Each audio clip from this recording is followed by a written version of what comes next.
Good morning. Today in this video we are going to study properties of electrovalent compounds and covalent compounds. Already we have studied the type of the bonding, and now we have to study the properties and how the properties of ionic compounds and covalent compounds differ with each other. That also we have to study. So just to see, one side I will write the properties of electrovalent compounds, and the another side I will write the properties of covalent compounds. So first of all, electrovalent compounds. Another side I will write the properties of covalent compounds.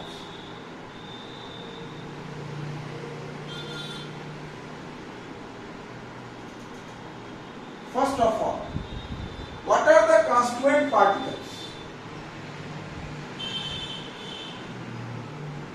Constituent particles. The constituent particle means the particles which are making the ionic compounds.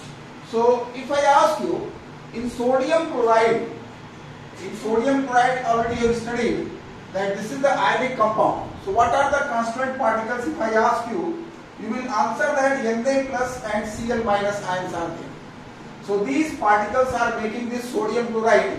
So in the same way, if it is asked constituent particles of ionic compounds or electrovalent compounds, your answer will be there, ions will be there.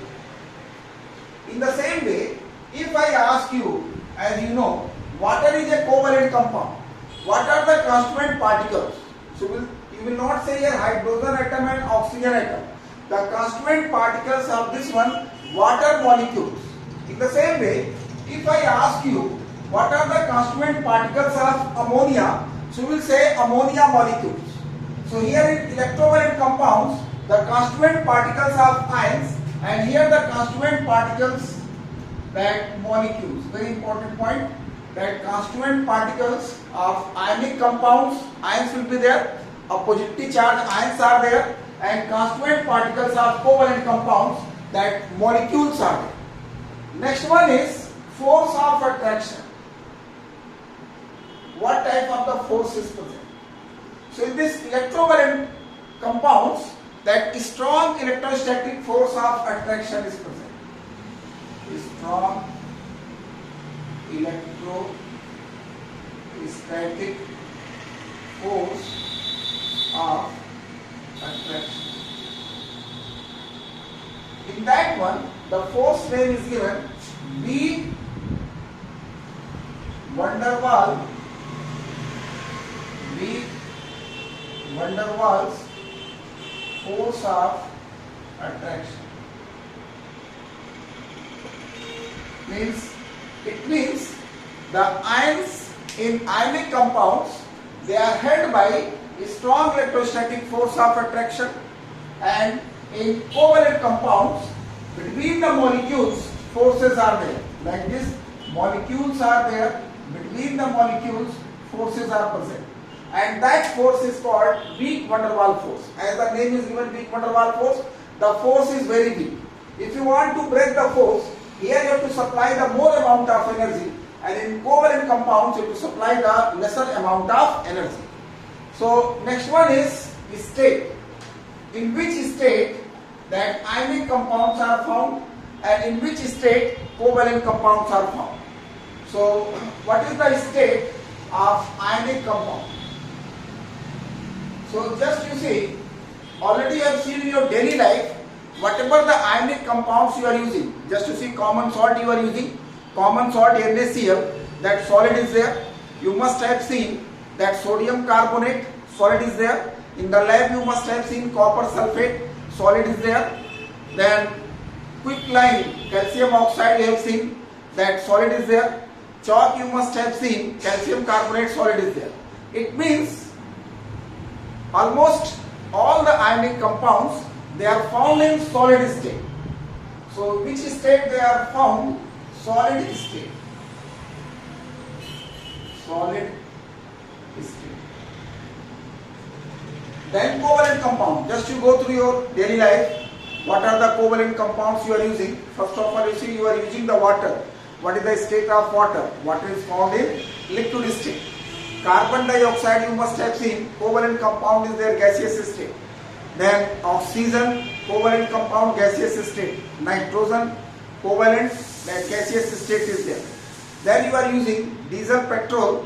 They are the hydrocarbons. Covalent compounds are their liquid state. Then sugar you are using. Sucrose is there. Glucose, fructose you have seen that are in solid state. It means these covalent compounds, they are found in all the three states. So solid, liquid and then next it is asked volatility.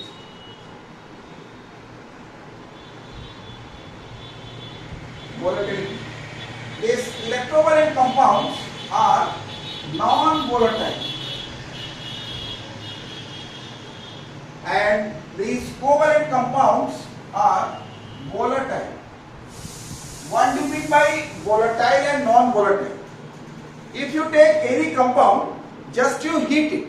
If you take any compound, just you heat it, and if it is easily converted, in the form of the vapor, so that compound is called volatile. So the compounds which are having the low boiling points, if you heat it, that can be converted easily into the vapor state. So such compounds are called volatile.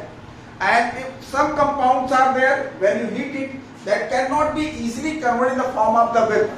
And such compounds are called the non-volatile. So you have studied that ionic compounds, ions are held by strong electrostatic force of attraction. So the force, if you want to remove it, that large amount of energy is required. So that's why they cannot be easily converted. They cannot be easily converted in the form of the vapors. So that's why they are non-volatile. And here, weak van der Waals forces are there. If you heat it, they can be easily converted in the form of the vapors. One example I want to give you. Just you see, diesel, petrol you are using, and in the summer season, if you take some amount of the petrol and keep on your terrace, then you will observe that after some time the vessel will be empty because whole amount of the petrol that vaporizes. So it is highly volatile. It is highly volatile. Now next one is melting and boiling point. Melting and boiling point. Here electrovalent compounds, they have high MP and BP. So their melting and boiling points will be high, but here they have low melting and boiling point. So what is the reason? Why the ionic compounds have the high melting and boiling points and covalent compounds have the low melting and boiling points? Reason is clear to you. Already you have studied the force. These ionic compounds, in the ionic compounds, ions are held by strong electrostatic force of attraction. To overcome this force of attraction, large amount of energy is required. So that's why they have the high melting and boiling points. Here, in covalent compounds, molecules are held by weak van der Waals forces. So here, if you want to overcome this force of attraction, you have to supply the lesser amount of energy. So that's why covalent compounds have low melting and boiling points, and this ionic compounds have high melting and boiling points. So if it is asked why the ionic compounds have the high melting and boiling points, in a very simple way you can say that ions are held by strong electrostatic force of attraction, large amount of energy is required to overcome this force of attraction. Here molecules are held by weak van der Waals forces, lesser amount of energy is required to overcome this force of attraction. So that's why covalent compounds, they have the low melting and boiling points, and this ionic compounds, they have the high melting and boiling points. Now next one is conduction of heat. Conduction of heat and conduction of electricity. So first of all, conduction of heat.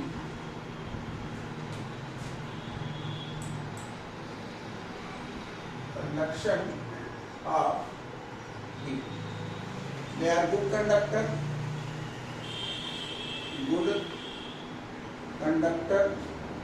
they are bad or non-conductor. Then conduction of electricity,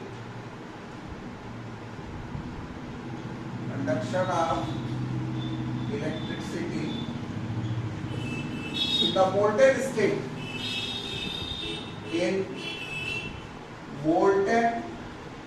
or in aqueous solution, ionic compounds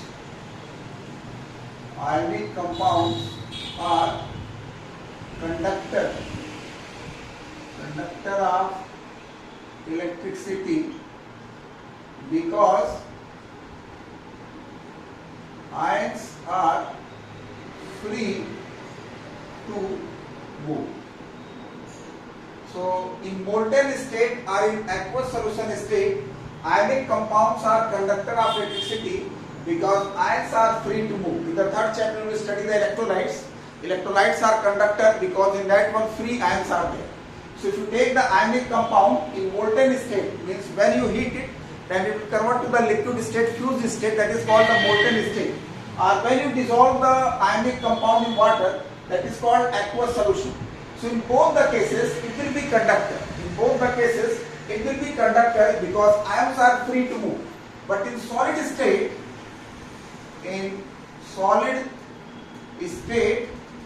ionic compounds are non-conductor. What is the reason here? Because ions are not free to move.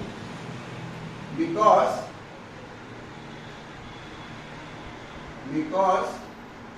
ions are not free to move. Because in the solid state, ions are held by strong electrostatic force of attraction. In the solid state, ions are held by strong electrostatic force of attraction. So they are not free. So that's why they are not conductor. But in molten state or in aqueous solution, if you take, ions are free to move. So that's why they are conductor. Why they are free to move, it is very clear. When you heat it, it converts to the molten state. The force of attraction, that electrostatic force of attraction is there. That force is overcome. It is free from that force. So ions are free to move. But if you take the covalent compounds will be non-conductor in solid, liquid and gaseous state. That solid, liquid or gaseous state, covalent compounds will be non-conductor of electricity because they are consist of molecules. Because they are consist of molecules, or you can say they are made up of molecules. But as you know, for conduction ions are required. But if you take polar covalent compounds in aqueous solution state will be conductor. Polar covalent compounds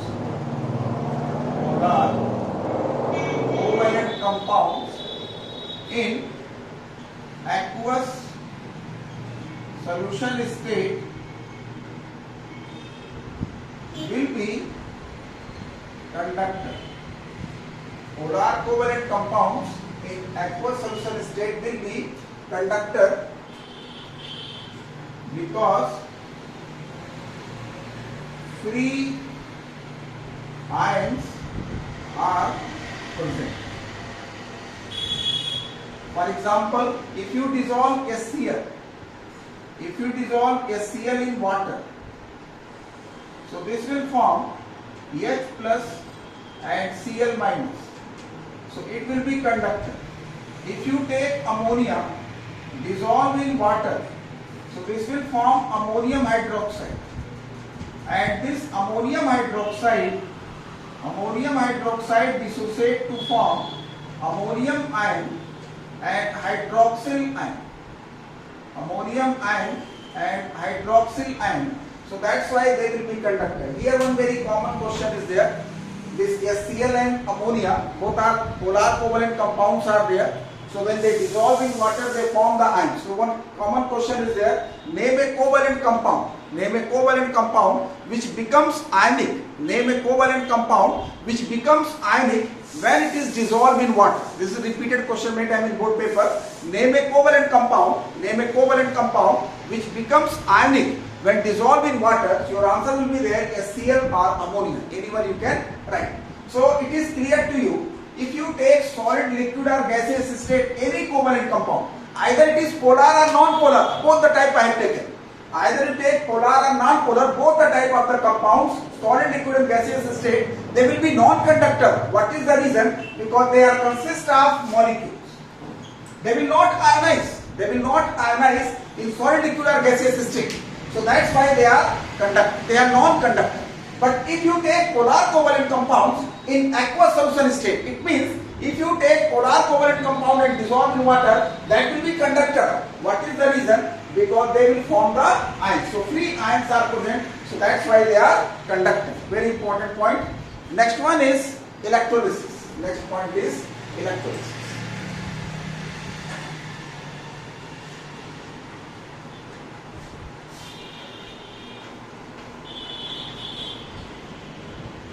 Next point is electrolysis.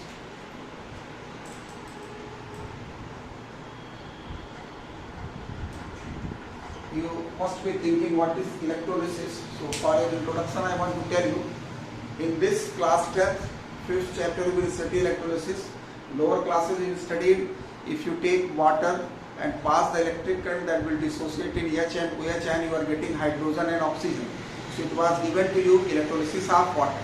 So what is electrolysis here? Electrolysis is a process in which an ionic compound or polar covalent compound dissociate into the ions and ions are discharged at the respective electrode. That is called the electrolysis. So here in electrovalent compound, electrolysis will take place. If you take the molten covalent compounds in aqueous solution, so electrolysis can be carried out. Electrolysis can be carried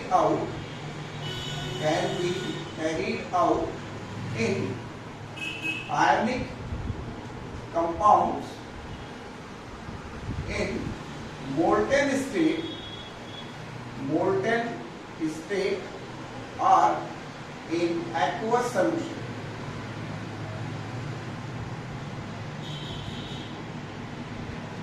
Electrolysis can be carried out in ionic compounds in molten state or in aqueous solution state. What is the reason? The reason is that free ions are present. Free ions are present. But if you take covalent compound, electrolysis cannot be carried out. Electrolysis can't be carried out in solid, liquid or gaseous state, because they are consist of molecules. But if you take polar covalent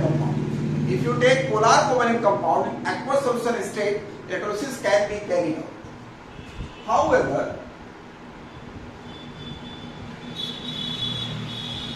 However, electrolysis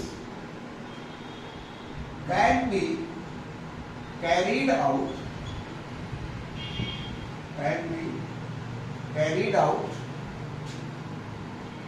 for polar covalent compounds in aqueous solution state, because in aqueous solution state ions will be free, So that's why electrolysis can be carried out. Next point is solubility.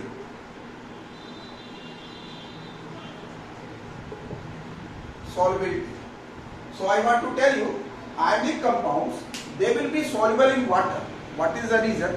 Because water is a polar covalent compound, it has high dielectric constant. So ionic compounds will be soluble in water, because water is polar covalent compound and it has high dielectric constant.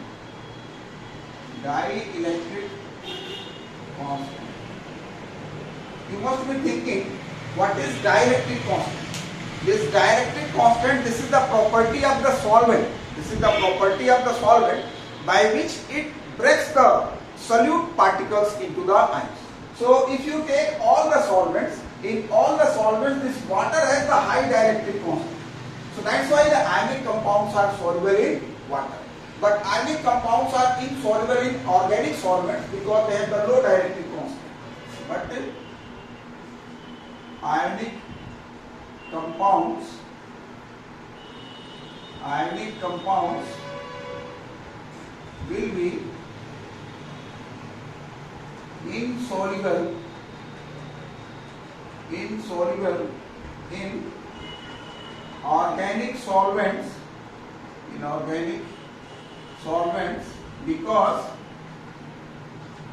because they have low dielectric constant. So ionic compounds are soluble in water because water has the high dielectric constant. It is a polar covalent compound, but ionic compounds will be insoluble in organic solvents because they have the low dielectric constant. What about this one? For covalent compounds, one principle is there: light dissolves light. That principle is there. What is the meaning of this one, light dissolves light? So I want to tell you, if you take polar covalent compounds will be soluble in polar solvent, and non-polar covalent compounds will be soluble in non-polar solvent. So that principle is there. So polar covalent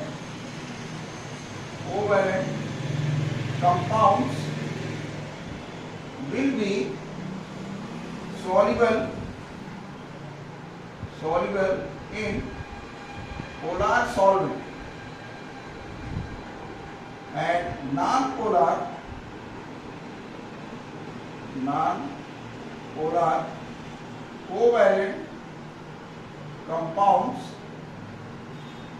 compounds will be soluble in non-polar solvent. For example, HCl is soluble in water. CCl4, we can say methane is soluble in carbon tetrachloride. So this example, that HCl is soluble in water because HCl is polar, water is also polar, and CH4 is non-polar, it is soluble in CCl4, carbon tetrachloride, organic solvent is there. But if you take CH4 in water, it will be insoluble. So same thing applicable for HCl also. It means if you take polar covalent compounds, they will be soluble in polar solvent. If you take non-polar covalent compound, they will be soluble in non-polar solvent. So this solubility is over. Two more points are given, that reactions and dissociation and ionization. So reactions.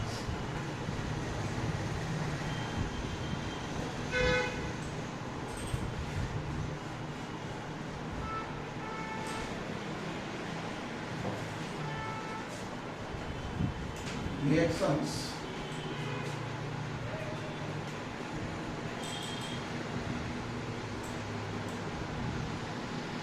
means what type of the reaction they will give. So these electrovalent compounds will give high speed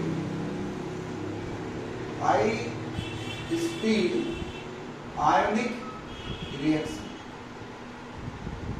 They will give slow speed molecular reaction. Slow speed molecular reaction. So what is high speed and slow speed? Just one example. If you go through the lab and just you take that sodium chloride solution and add that AgNO3. So when you add AgNO3, immediately what will happen? Rearrangement reactions takes place. Rearrangement reactions takes place, and immediately it will form NaNO3 and AgCl. So immediately you will get white precipitate. Immediately you will get white precipitate. It means as soon as you add AgNO3 and NaCl, immediately you will get the white precipitate. So this one is called that high speed ionic reaction. In the high speed ionic reaction, just already ions are present, only regrouping is required. But in molecular reaction, these covalent compounds will give the molecular reaction, and molecular reactions will be slow. Molecular reactions means where covalent compounds react. So that reaction will be slow. For example, if you burn this one, this molecular reaction is there, and here what will happen? First of all, energy is required. Means you have to heat it. Energy is required to break the atoms. Molecules are there, as you studied in Dalton's atomic theory, that atoms are the smallest units take part in a chemical reaction. So in this one, first of all, energy is required to break the molecule in the form of the atoms. Then atoms will take part in a chemical reaction. So these molecular reactions will be slow. Molecular reactions will be slow because energy is required first for breaking up the bond, and then when the atoms are free, they take part in the reaction and then they form the molecules. But here already ions are there, only regrouping is required. Then last point is given, electrolytic dissociation. This will give electrolytic dissociation, and that will give ionization. Very important point. So what is first of all electrolytic dissociation? Electrolytic dissociation takes place in ionic compound. Electrolytic dissociation takes place in ionic compound. Electrolytic dissociation takes place in ionic compound. Then ionization takes place. Ionization